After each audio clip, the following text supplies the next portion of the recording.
I come to this magnificent house of worship tonight because my conscience leaves me no other choice. I join you in this meeting because I'm in deepest agreement with the aims and work of the organization which has brought us together, clergy and laymen concerned about Vietnam. I had grown up knowing about Martin Luther King Jr. My father knew King, and my father knew King's parents, for that matter. He knew both families.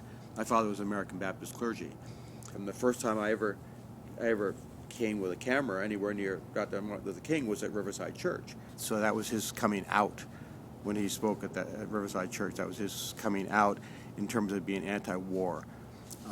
Many of the people, some of the other civil rights leaders were not in favor of him doing that because they didn't want to divide the racial equality movement.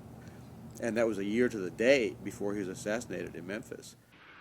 We were taking the black young men who had been crippled by our society and sending them 8,000 miles away to guarantee liberties in Southeast Asia, which they had not found in Southwest Georgia and East Holland.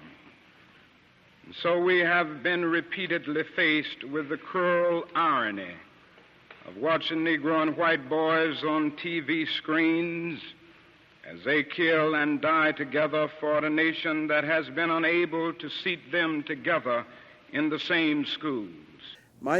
I just simply felt that what I could do to end the war was to convey visually to everybody else in the country, show that there were deeply committed people who were against the war, and I wanted to show them in good form.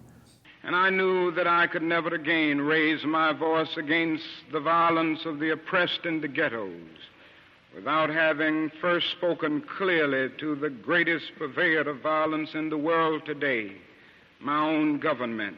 I mean, I was there with a Hasselblad and an 80 millimeter normal lens.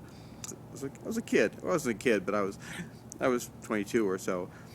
I didn't have the range of equipment and so forth that I did later on. Now I look back on it and I'm astonished because I took one photograph of King speaking from in front, and then I went around and back and got that one kind of dramatic shot of him speaking from the back. And I'm not sure any other photographers thought about it. There were probably 6 or 7 other photographers around. My photographs are the ones that keep on showing up. We will be marching for these and a dozen other names and attending rallies without end unless there is a significant and profound change in American life and policy.